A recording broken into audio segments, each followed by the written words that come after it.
Alexis Poulain, sans réserve, l'invité. Et notre invité tout de suite est Christophe Rameau. Bonjour, vous êtes enseignant et chercheur au Centre d'économie de la Sorbonne. Je vous invite pour parler des programmes économiques des partis qui sont scrutés actuellement sur les différentes mesures. On a ce matin le Front Populaire qui dévoile en direct, alors que nous parlons, les mesures, 180 mesures chiffrées, le retour de l'ISF, un SMIC qui augmente, la taxation des super-profits, plein de promesses. Mais est-ce que toutes ces promesses de programmes budgétaires et économiques sont tenables dans le cadre des traités européens ? Alors, je pense que ce qui est important, c'est vraiment d'avoir le sens du cap, compte tenu des conditions que nous a imposées le président de la République. Oui. Malheureusement, une campagne extrêmement courte qui quelque part mine le débat démocratique, y compris sur les questions économiques. Et je pense qu'il est très important de comprendre que les citoyens se désintéressent pas, contrairement à ce qu'on entend parfois sur le thème c'est pas important, etc. Non, les citoyens sont responsables, il faut partir de ça, et donc ils sont intéressés à quelle est l'orientation qui est donnée. Et d'où on part du fait que depuis plusieurs années, si ce n'est plusieurs décennies, il y a une très grande insatisfaction populaire sur les politiques économiques. C'est le sentiment, si vous voulez, que on vit en République. Aujourd'hui, quasiment plus personne, de l'extrême droite à l'extrême gauche, ne remet en cause l'idée qu'on doit vivre en République, le suffrage universel, etc. Ça n'a pas toujours été le cas, mais c'est le cas aujourd'hui. D'un certain point de vue, il faut s'en satisfaire. Mais il y a le sentiment qu'il y a un domaine essentiel de nos vies, l'économie, qui en quelque sorte échappe à ce pacte républicain. C'est-à-dire que l'économie sert principalement, pas uniquement bien sûr, mais les intérêts d'une infime minorité. D'où cette colère sociale qui s'est exprimée à de multiples occasions, les gilets jaunes, puis les résultats des élections. Et donc la question qui est posée à l'occasion de ces élections, c'est quelles sont les positions qui sont défendues par les trois grandes forces en présence. Et mon sentiment, je suis un économiste atterré, mais mon sentiment justement, c'est que là, si je puis dire, les masques tombent.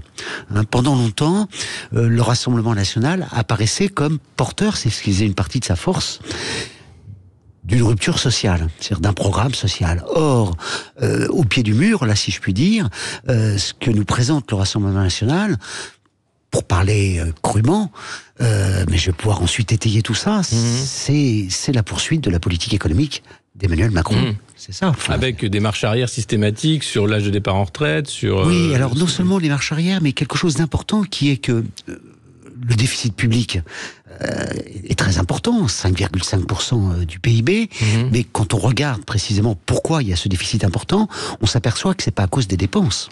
Les dépenses publiques, en pourcentage du PIB, ont baissé l'année dernière. Par rapport aux services publics ? Parce qu'en réalité, ce déficit, il est dû à la hausse des dépenses, non pas pour les services publics, mais pour les subventions aux entreprises. Non, les dépenses publiques globalement, en mettant tout dedans, donc... Dans les dépenses publiques, vous avez deux grands volets. Vous avez les services publics. Mais il faut savoir que les services publics, donc le paiement des fonctionnaires essentiellement, en mettant dedans toutes les cotisations sociales, la part des services publics dans le PIB, ça n'a pas bougé, écoutez-moi bien, depuis 40 ans. C'est ça. Ça représente 12-13% du PIB, ça n'a pas bougé depuis 40 ans. Ce qui a augmenté, ce sont les prestations sociales. Notamment, on pense toujours au RSA, mais le RSA, c'est 14 milliards. C'est les retraites, 350 milliards. Vous voyez ce que je veux dire, ça, on est dans du lourd, là. Bon. Et on devrait en être fiers, d'ailleurs, ça permet d'être le pays au monde où les retraités sont pas dans la misère. On a transformé les retraites en un certain droit au bonheur. Je pense que nous devrions en être fiers, et je pense que c'est tout à fait possible de continuer à le faire. Mais je reviens donc, il y a ces deux gros postes. Mais donc, ces deux gros postes, plus les subventions aux entreprises, aux ménages, tout ça, l'année dernière, ça a baissé en pourcentage du PIB. Donc la raison pour laquelle le déficit a augmenté, c'est parce qu'on a eu insuffisamment de recettes. Ce qui a baissé plus encore, ce sont les recettes. Et là, on a le bilan d'Emmanuel Macron, qui, de mon point de vue, n'est pas glorieux du tout, qui est que il a fait des cadeaux fiscaux colossaux, 70 milliards au total. Quand on additionne toutes les mesures qui ont été prises au fil des ans, depuis son arrivée au pouvoir... Et à qui il a fait ces cadeaux ? Les cadeaux principalement aux entreprises, mais attention, quand on dit aux entreprises, on pense tout de suite PME. Les PME, c'est tout à fait respectable. Mais il faut savoir que la moitié des actions sont détenus par 1% des ménages. D'accord ? Le capital financier, il est très concentré. Donc, ces cadeaux fiscaux ont d'abord bénéficié mais quand on dit entreprise, c'est d'abord aux grandes entreprises et aux ménages. Mais quand on dit aux ménages, c'est d'abord pas uniquement, mais d'abord aux plus aisés. C'est l'ISF, le prélèvement forfaitaire unique sur les revenus financiers à 30%, y compris la CSG dedans. C'est la taxe d'habitation. La taxe d'habitation, il faut savoir qu'elle était payée pour plus de la moitié, pour la moitié, par les 20% de ménages les plus aisés. Il n'y avait pas besoin de faire ce cadeau fiscal à cela. Donc, alors, le problème auquel on est confronté aujourd'hui, c'est que, comment dire, si on veut changer de cap, parce que l'économie française va mal, les économies européennes vont mal, mon sentiment, c'est que ce que propose quelque part le Front populaire, c'est un programme à la Joe Biden. C'est pas très radical, mais ça marche. Ça marche. Aux États-Unis, on a une reprise de l'emploi, une reprise de l'activité, alors qu'on a un décrochage. En Europe. Et je termine, c'est le programme du Rassemblement national et d'Emmanuel Macron, ce qui les rassemble. C'est l'idée que fondamentalement, on ne se donne pas des ressources supplémentaires. On revient pas, le Rassemblement national ne revient pas sur les cadeaux fiscaux qui ont été faits, principalement aux plus aisés, ces 7 dernières années. Mais la politique de la dépense, quand on a 3 000 milliards de dettes et qu'on ne peut pas imprimer de l'argent comme le font les États-Unis avec le dollar, est-ce que ça peut marcher ? C'est bien toute ma première question. Dans le cadre de l'euro, des traités européens, 3 000 milliards de dettes, la procédure de déficit excessif enclenchée par la Commission, est-ce qu'on peut dire aux partenaires européens, écoutez, nous, on va dépenser ? Et vous savez, pour réduire une dette, les dettes publiques, elles étaient à 150%, 200% du PIB à l'issue de la Seconde Guerre mondiale. Oui. Qu'est-ce qu'on a fait ? On les a pas annulées. C'est important, la parole de l'État. On a fait de la croissance. D'une part, et ça c'est le plus important, parce que la dette, on la rapporte au PIB. Il faut savoir que l'année dernière, depuis 3 ans, la dette publique, elle baisse en France en pourcentage du PIB. Elle baisse tout simplement parce que le PIB a beaucoup augmenté, non pas en volume, mais parce qu'il y a eu de l'inflation. D'accord ? Donc qu'est-ce qu'on a fait à la suite ? L'inflation qui rapporte à l'État, c'est des recettes supplémentaires. Non seulement ça, mais le PIB augmente, on le rapporte au PIB, vous voyez ce que je veux dire ? Donc quand le dénominateur augmente beaucoup, le ratio global, ça je pense que tous vos éditeurs peuvent le comprendre, ça baisse. Si vous avez une dette de 100, cette année-là, mais que l'année suivante, vous avez toujours une dette de 100, mais que vos revenus, s'ils étaient de 100 initialement, ils passent à 110, votre dette, en pourcentage de votre revenu, elle baisse. Et donc, voilà. Et donc, c'est ça qu'on est en train d'enregistrer. Donc, ce qui est important, c'est, pour réduire la dette, c'est pas d'agir sur les dépenses, c'est la croissance économique. Or, aujourd'hui, on a une croissance piteuse, particulièrement piteuse. L'Allemagne est en récession, la France a une croissance complètement piteuse. Et ce que nous propose, de mon point de vue, la majorité, l'ex-majorité présidentielle et le Rassemblement national, ce n'est pas un programme qui permette de relancer l'activité. D'accord ? L'activité, c'est des commandes, c'est un marché, c'est comment la politique peut influencer la croissance économique. Vous savez, l'activité, on revient en partie à la dépense publique. Ouais. Quand on pense dépense publique, la plupart de vos auditeurs, j'imagine, ont en tête l'idée qu'on prend de l'argent qui est créé par ceux qui travaillent vraiment, qui produisent réellement de la richesse, le privé, pour financer des fonctionnaires improductifs. Mais c'est faux tout ça. D'abord, les fonctionnaires, ils contribuent au PIB. D'accord ? Un enseignant, un militaire, ça augmente le PIB. Sûr, c'est des gens qui consomment, voilà, c'est productif, c'est productif. Ouais. Voilà. Ça, et puis par ailleurs, les 3/4 de la dépense publique, c'est pas pour payer des fonctionnaires. Les 3/4 de la dépense publique, ça paie des retraites, des allocations familiales, des allocations de chômage, etc. Des subventions aux ménages, aux entreprises. Et ces 3/4 de la dépense publique, ça alimente l'activité du privé. Et donc, comment dire, l'Union européenne, vous en parliez, mais ce qu'elle prépare aujourd'hui, c'est une cure d'austérité particulièrement brutale. On est en train de refaire. Et justement, comment on est en train de refaire la bêtise. Comment on empêche ça ? Parce que dans le cadre des traités européens, comment vous allez dire aux partenaires, écoutez, on s'en fout, nous on dépense. Comment vous le faites ? Mais la France, c'est pas la Grèce, vous savez. La Grèce, c'est 2% du PIB européen. Donc quand la Grèce a voulu changer de politique, les dirigeants européens l'ont fait couler. Oui. Le FMI lui-même dit que ça a été une catastrophe. Parce qu'avec ces cures d'austérité qu'on a infligées à la Grèce, le PIB de la Grèce, il a chuté de 25%. Qu'est-ce qui va protéger la France de mesures aussi radicales que la Grèce ? Mais la France, c'est pas la Grèce, Alexis Poulain. La France, si la France dit demain, écoutez, l'austérité, ça marche pas. L'austérité, ça va nous replonger dans la récession et dans l'augmentation de la pauvreté, parce qu'il faut être concret aussi sur la signification de tout ça. Et donc nous, ce que nous proposons, c'est ce que fait Joe Biden aux États-Unis. C'est pas très radical. Nous proposons un vaste plan de relance sociale, parce qu'il y a des besoins sociaux dans tous les pays, et écologiques. C'est les deux grands défis qu'il faut réussir à articuler. Eh bien, si nous disons ça, je vous assure que les dirigeants européens vont pas pouvoir infliger à ce grand pays comme la France, qu'est la France, une cure d'austérité comme la reste, d'autant que là, on a un rôle à jouer, y compris pour réorienter la France. C'est l'occasion pour dire aux peuples européens, aux dirigeants européens, eh bien la France, elle est à la pointe avancée pour réorienter cette construction européenne qui, depuis 40 ans, sa boussole, c'était quoi? Le libre-échange, la finance libéralisée, les privatisations, et tout ça nous a conduit à des catastrophes économiques, à des catastrophes sociales, un véritable décrochage économique des pays européens, notamment par rapport aux États-Unis. Absolument. On va se retrouver dans un instant pour continuer de parler des programmes économiques et particulièrement du Front Populaire avec Christophe Rameau. Si vous souhaitez réagir, posez vos questions, 0826 300 300. À tout de suite. Sud Radio, midi 13h, Alexis Poulain, sans réserve.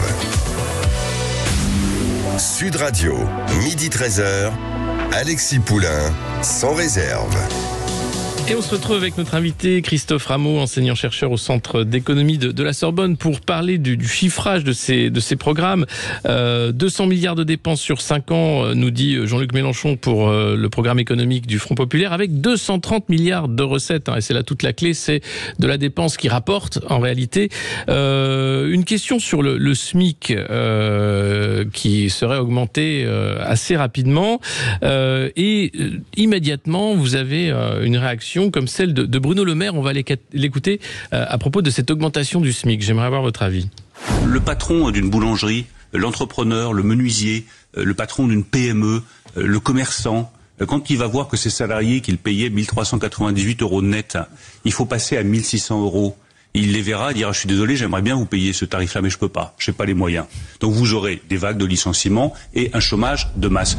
Alors, le SMIC qui augmente, c'est le chômage de masse, comme dit Bruno Le Maire, ou c'est faux? Alors, d'abord, il faut bien comprendre qui est la population SMIC. Il y a plus de 15%, 17% de la population qui est au salaire minimum, et souvent, ce sont des temps partiels. D'accord ? Il y a une surreprésentation très importante. Plus d'un tiers des travailleurs à temps partiel sont au salaire minimum. Et vous avez bien compris que c'est très difficile de vivre avec ces ressources. Et un travailleur au salaire minimum, il épargne pas, hein. Il n'a pas les moyens d'acheter des actions sur les marchés boursiers. Ça se retrouve immédiatement en termes de consommation. Donc, l'idée, ces dernières années, il y a plein de pays qui ont augmenté très fortement le salaire minimum. L'Espagne, l'Allemagne, le Royaume-Uni en partie l'a fait. Joe Biden proposait de le doubler, ce salaire minimum. Il n'a pas pu le faire. Vous voyez, donc, bon voilà. Donc, la mode un peu partout dans le monde, si je puis dire, c'est plutôt d'augmenter le salaire minimum. Donc, là, l'idée, c'est que, c'est de permettre un coup de pouce qui n'a pas eu lieu depuis 2012. Depuis 2012, il n'y a pas eu de coup de pouce. 12 ans où rien ne s'est passé. Le salaire minimum augmente en fonction de l'inflation, ce qui est déjà pas mal. Heureusement. Les libéraux proposent, oui, mais attention, les libéraux proposent depuis des années de supprimer ce mécanisme d'indexation. Voilà, donc je pense que le cap, c'est l'idée que l'économie, elle doit d'abord satisfaire des besoins sociaux, et donc, notamment, en particulier, et par ailleurs, ça va permettre de rendre plus attractifs certains métiers, parce qu'on a un vrai problème d'attractivité dans les métiers justement relativement peu payés. Le salaire minimum, c'est quoi? C'est principalement les hôtels, cafés, restaurants, c'est les services à la personne, d'accord? C'est les services à la personne. L'argument sur le thème, ça va remettre en cause notre compétitivité. Ça, c'est un argument totalement fallacieux, parce qu'en fait, les grandes entreprises qui exportent, elles ont relativement peu de smicards dans leur personnel, d'accord? Donc cet argument-là ne tient pas. Alors après, sur les PME, mais moi je suis sensible au discours sur les PME. J'y suis absolument sensible, mais ce qu'il faut répondre, c'est deux choses. Ce que propose le programme du Front Populaire, à l'encontre de ce qui a été fait toutes ces dernières années, ces dernières décennies, il n'y a pas que Macron qui est en jeu, c'est de revenir sur le principe des aides aveugles. Il y a des aides aveugles considérables qui ont été distribuées aux entreprises, c'est de recibler. Par exemple, on a des aides aveugles aujourd'hui qui vont jusqu'à 3,5 fois le SMIC. 3,5 fois le SMIC, vous avez 90% des salariés. Donc les aides sont maximales au niveau du SMIC, puis elles se réduisent après. Bon, l'idée, même le gouvernement a dit que sur ces aides au très haut salaire, et donc l'idée, c'est, je pense, relancer la demande pour un chef d'entreprise. Ce qui est important, d'abord et avant tout, y compris pour un dirigeant de PME, c'est son carnet de commandes. Voilà, il y a son carnet de commandes. Très bien. Donc, relancer la demande, ça va alimenter le carnet de commandes. Ensuite, l'idée que sur certains domaines, qu'il puisse y avoir des aides plus ciblées pour des PME, etc. Mais moi, ça ne me dérange absolument pas. C'est-à-dire, c'est réduire les aides aveugles y compris aux grandes entreprises, etc., qui ont été distribuées. Et puis, sur cette base-là, relancer. Je pense que le projet, ça doit être vraiment de bifurquer, c'est-à-dire un vrai choc de reconstruction de notre pays. D'accord, mais concrètement, avec bien entendu les PME, bien sûr. Quand vous dites effectivement aux patrons de PME, alors et Bruno Le Maire ne parle jamais des faillites de PME et de TPE en France, dues par exemple au coût de l'énergie ou et qui augmente fortement. Et qui augmente fortement depuis 10 ans. Mais là. Comment faire si vous n'avez pas les capacités suffisantes pour payer, comme le dit Bruno Le Maire, cette augmentation de SMIC à vos salariés? Vous êtes obligé de réduire du coup la masse salariale ou pas? Mais comment dire, d'abord les faillites. Où il y aura des aides. Les faillites qui avaient baissé, les faillites qui avaient baissé suite au Covid parce qu'il y avait plein d'aides, etc. Oui. Bon, ces faillites là où elles sont, il y a un phénomène de rattrapage. Donc l'économie va mal. Oui. L'économie française, quand Bruno Le Maire nous dit on vous laisse une économie en bonne santé, mais non, c'est pas vrai. Il dit qu'il a sauvé l'économie française. Non, mais c'est pas sérieux. Enfin, c'est pas sérieux. Ce que je veux dire, de mon point de vue, c'est bon. L'économie va mal et donc on a besoin de changer de cap, changer de cap en matière de politique économique. Et changer de cap en matière de politique économique, c'est à mon avis une économie plus juste. Je pense que ça, c'est une exigence élémentaire et c'est la justice sociale rejoint là ici l'efficacité économique. Les estimations sur la hausse du SMIC, au grand maximum, c'est de l'ordre éventuellement de 50 000 emplois perdus. Mais il faut savoir que ce 50 000 emplois perdus à cause de la hausse du salaire minimum, avec on a plusieurs millions de personnes qui sont au salaire, c'est l'épaisseur du trait. C'est l'épaisseur du trait. Donc je ne dis pas que ça peut poser problème à certaines entreprises. Étudions ces dossiers, il n'y a aucun souci. Soyons dans des politiques ciblées d'aide aux entreprises, mais arrêtons les cadeaux fiscaux qui bénéficient finalement. Il faut savoir que dans les PME, vous avez aussi plein de PME qui sont en situation de sous-traitance, en fait, par rapport aux grands groupes, et qui sont étouffés par les grands groupes, qui, eux, ces grands groupes font des marges considérables. Donc, remettons ça en cause. Je pense que ça permettrait aux PME de mieux souffler. Et je vous dis, les patrons de PME, faut pas les prendre pour des... Il peut y avoir des mauvaises pratiques. Enfin, les patrons de PME, si vous avez un carnet de commandes qui augmente, si vous avez des donneurs d'ordre, souvent des grands groupes, qui les étouffent moins, mais ils sont, quelque part, ils peuvent être fiers, pour la plupart d'entre eux, de pouvoir revaloriser mieux le travail de leurs salariés. Je pense que c'est voilà, je vous dis, aujourd'hui, on ne roule pas sur l'or quand on est au salaire minimum. Et un dernier petit point. Le coût du travail au salaire minimum en France, au niveau du SMIC, il n'est pas plus élevé que dans plein d'autres pays européens. Pourquoi ? Le salaire net que touchent les travailleurs est plus élevé.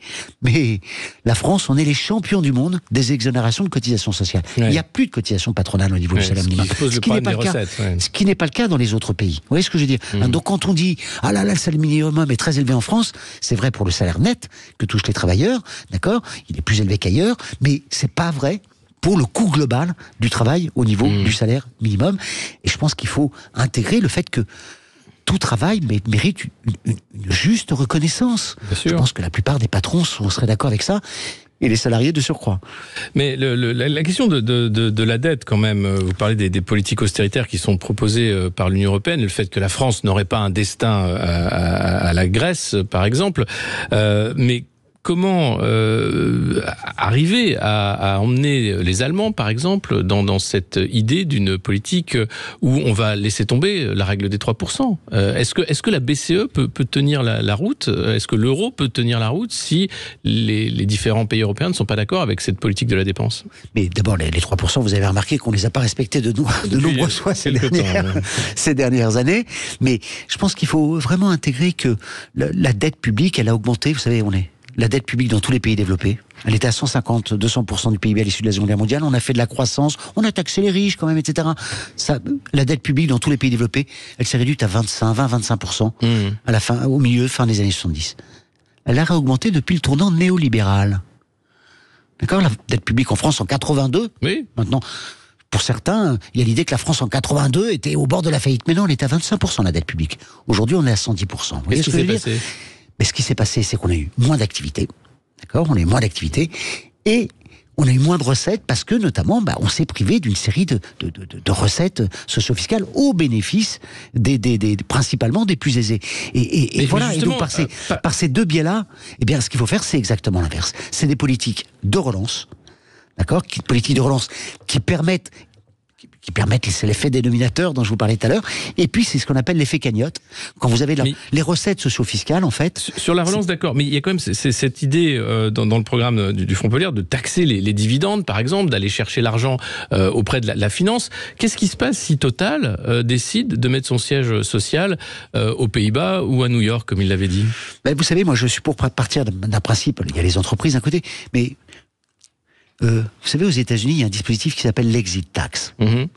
Quand vous êtes américain, quand vous avez la nationalité américaine, vous êtes obligé, tous les ans, même si vous vivez à l'étranger depuis des décennies, de faire une déclaration au fisc américain. Et le fisc américain vous dit, eh bien, vous allez payer la différence éventuelle. Si vous payez moins d'impôts là où vous vivez qu'aux États-Unis, eh bien, vous allez payer la différence au fisc américain. D'accord? Ceux qui ont la nationalité américaine, je vous assure que les dossiers à remplir chaque année, c'est assez épais. Très bien. Bon, eh bien, je pense qu'il faut réintroduire, renforcer ce dispositif d'exit tax, d'accord? C'est-à-dire pour éviter, y compris, les stratégies d'évasion fiscale qui sont particulièrement...